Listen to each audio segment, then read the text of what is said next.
Good morning. We are extremely pleased that you are here. It is good to come together for the purpose of co-creating. Do you agree? Yes. Co-creating at its best, yes. We see you have dragged your physical bodies here. Are you aware that you cannot separate yourself from the source energy part of you? Are you aware you can pinch yourself off pretty good from it? Yes. Are you aware that the better you feel, the more source is flowing through you? You like seeing the world through the eyes of source. So you think it's a good idea to deliberately tune your human, physical, leading edge, vibrational personality to attune to the vibration of your source? We think so too. Do you know that when you do, you are in vibrational alignment with what can best in human terms be described as love, security, well-being, clarity? In other words, when you take the time to tune yourself to who you really are, you feel really good. Do you sometimes wonder, since you come forth from that vibration, that place of non-resistance, do you sometimes wonder, why would I do that? Why would I leave pure positive energy? Why would I leave a feeling, a knowing of love and security and well-being? Why would I come forth and expose myself to contrast, to conflict, to unwanted things? What was I thinking? And we say, you were thinking, I as source energy will bring a part of myself into an environment where there is enough variety that I, leading edge, that's the key, leading edge, new time, new place, new environment, new exposure, new experience, new variety, new co-creating, new combinations, I will come to new conclusions. And we really want to bring you around to the understanding that that is what we, eternal beings that we are, all want. We want the best environment in which to choose beyond what is. And do you get why that matters? When you are thinking about eternity, don't you want new stimulation that provides the basis of the new choices? Don't you? Of course you do. Now, you wouldn't maybe want the new choices if you don't have the ability to focus upon the best of them. We can see how if you were to get oriented into the what's wrong with life attitude, that you might not be enjoying the contrast so much. It would be like believing that you were assigned to a buffet where you could only pick things to eat that you didn't like. And we think that's the way that some of you are approaching or feeling about this variety in this physical environment as you complain, why are there wars? Why are there hungry? Why are there sick? Why are there disagreements? Why are there disagreeable? Why is there so much that does not please me? And we say, think of it as a buffet and just be a better selective sifter. And you say, well, I don't even think that the bad stuff should exist. And we say, but when you go to a buffet, you don't agree on what's wanted and not wanted there. Who would get to choose? How would you like that guy over there? Look what's on his plate. Would you like him to choose for all of you? You say, no, not really. Mostly what he's got I don't want. Well, how about that person over there? Do you want that person to choose for everyone? No, don't like his plate either. Well, what do you want? I want to put my own plate together, you say. I want to do the choosing. And we say, so isn't that the way it is? And it really is the way it is, but there are a lot of people choosing that don't know how they're choosing. It's like they have invisible arms out there scooping up stuff and putting it on their plate, and then they deny, I didn't put that there, I didn't put that there. I would never put that there. I don't like that. I don't like that at all. Somebody else must have put that on my plate. I think my mother put that there. I think the government put it there. The government put that on my plate. It was karma. Karma put that on my plate. And we say, nobody puts anything on your plate. You put it all on your plate. And you say, no, I swear I did not. I would not put that on my plate. I would not. I don't like that at all. I would not have put it on my plate. I think about every day how I don't want that on my plate. It's the thing that my mother said, don't put that on your plate. Don't ever put that on your plate. I had that on my plate and it was horrible, so watch out. Don't put that on your plate. She told me, and I swore I would not put it on my plate, and I teach my children every day, don't put that on your plate. So I didn't put it on my plate. How did it get on my plate? And we say, you're starting to get the idea as you begin to understand about law of attraction, that when you give your attention to wanted or unwanted, you put it on your plate. When you give your attention to it, you activate the vibration of it within you. And when you do that, you put it on your plate. Eventually, not immediately. You have warning signs that let you know it's on its way to your plate. First, it just feels annoying. Later on, it feels stronger and stronger. First, it's just an emotional response. It's coming, but you say, oh, it's not that bad. I'm used to this feeling. I'm used to this feeling of overwhelmment. I'm used to this feeling of frustration. I'm used to this feeling of anger and hatred and revenge. I'm used to these feelings. I'm used to them because they come up often. So these feelings don't mean anything to me. And we say, yes, they do. They mean something unwanted's on its way to your plate. You say, well, I don't worry about feelings. I don't worry about feelings. I've learned to be brave. I've learned to be tough. I've learned to overcome my feelings. I ignore my feelings. Oh, it's on my plate. It's on my plate. Now, I don't want to ignore it, but now it's on my plate. Well, you can still not eat it. Well, it's getting on my other stuff. It's seeping into all of my stuff. I didn't want it on my plate. I said I didn't want it on my plate. And here it is on my plate. And we say, first, there's an emotional indicator that something unwanted is coming. But if you ignore that, don't worry, it will get bigger.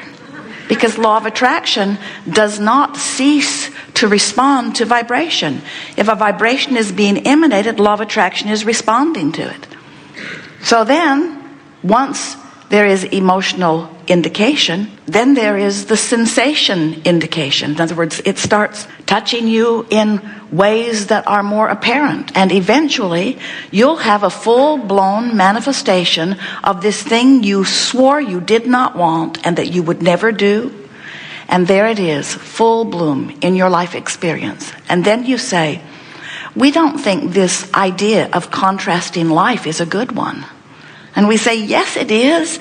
Don't forget, you have been putting good things on your plate too. You really do want to choose. You just want to be better choosers. And you want to know how it is you're choosing. You're not choosing with your words. People say, I never said that, not one time ever.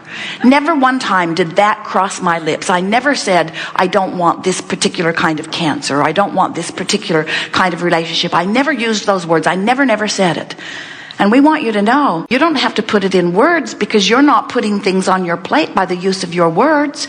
You are not activating the vibration with your words. Your words are a reflection of the vibration you've already got activated. But you're offering the vibration through the way you feel. And the way you feel, you're offering the vibration through the thoughts you think. And the way you feel is the indication of the vibration you're offering. You're offering the vibration with your thought. You're mulling it over in your mind. And yes, often you have conversation. Once you start joining those online chat groups, you're giving verbalization to the things that you don't want. But when you do that, you activate the vibration. And so really what we want to talk about today is the chronic activation of vibration. We want you to know that the source within you, do you get it? That the larger part of you, the energy from which you came, the God force source energy part of you that existed before you were born into this body, still exists even while you're in this body. That's why we call it source. It's the source. It's the headwaters. It's the source of that which you are. And it is alive and well and eternal and always flowing to you. And do you know what the chronic vibration of source is? The chronic thought, the chronic beingness is one of well-being, one of love, one of appreciation, one of eagerness, one of joy. So when you find some reason to focus in some way where you are not a vibrational match to that, you feel the discord. That's why there is the allowing. That means you, through your thoughts that you're choosing, allowing a match, a consensus, a harmony with the source that you really are. There is the allowing of the fullness of who you are to flow through you in this moment, or there is the disallowing or the resistance. And when you're allowing, or the closer to allowing you become, the better you feel. And there is resistance, and the closer to resistance or the further from allowing you become, you feel worse. It's just that simple. Kate is 6. She plays a game with Jerry and Esther occasionally where she hides something in the room and then she guides them to find it. She says, you're getting warmer, you're getting warmer, you're getting warmer, you're getting colder, you're getting colder. And Jerry and Esther find it every single time because Kate knows where it is. She knows where it is and she gives good clues. And that's what the source within you is doing. The source within you knows what you want, knows who you have become, and gives perfect clues.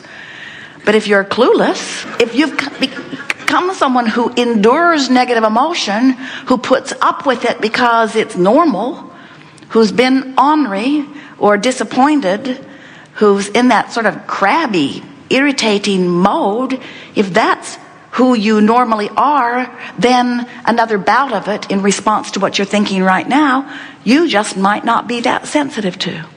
So the first thing that we and many other teachers do when we're wanting to assist you in remembering who you are and living life the way you intended and fulfilling your reason for being and having the joyous life you came to live, we teach you meditation. Because if in meditation you're able to focus upon something not very important, like the dripping of a faucet or the sound of your own breathing or the flickering of a candle flame, if you can put your attention upon something and give your undivided attention to this rather inactive thought, what will happen is you will deactivate, by virtue of activating something else, troublesome, irritating, resistant thoughts. And when you do that, the vibration of your physical being rises to match the vibration of your source energy being, which means you in that moment are able to experience life through the perception of source. And for many of you, in the beginning, it feels like a detachment. When Esther first began to meditate, so she was deliberately disassociating with anything that had been troubling her. Not much troubling her in those days at all, but still, there were those irritating things that happened. When she focused in meditation, she detached from those resistant things. And she described her then experience as, feels like I'm floating. Feels like I'm beingless, in a sense. I can't tell my toe from my nose. It was a feeling of detachment and a feeling of well-being, a feeling of soul-stirring well-being, but it was a sort of nebulous, unfocused experience. These days, when Esther meditates and detaches from anything resistant, which means she attaches or connects to or aligns with the energy that is Abraham, it's not a nebulous, floating, detached feeling. It's a full-blown, conscious understanding of all things focused. In other words, Esther's trained herself by virtue of detaching from resistant things into the vibration of infinite intelligence. In other words, this is what seeing the world through the eyes of Source feels like. A feeling of invincibility, a feeling of love for each and every one. A feeling of understanding of how it all fits together. A feeling of complete self-beingness and an understanding of what a realization of self feels like. A merging in and out conceptually of subject after subject. In other words, there's no feeling of leaving something important behind while I meditate and become one with Source. When you become one with Source and you become familiar enough with what that feels like, now Source lives and breathes and flows and loves through you all day, every day. And then you are the uplifter that you are born to be. Then when you interact with someone, they feel better for the conversation. Then when you interact with someone, you see them as they really are, not as they are temporarily being. Then when you tune in to the vibration that is your Source, then, and we have to say to you lovingly, only then do you even begin to be the being that you came forth to be. You just cannot run around in your ornery, irritated, overwhelmed persona and be who you came forth to be. You must if you are to fulfill your reason for being, you must tune yourself to the vibration of your source. And this gathering is about having conscious awareness of the moments in which I'm not doing such a good job of that, and the moments in which I'm doing a wonderful job.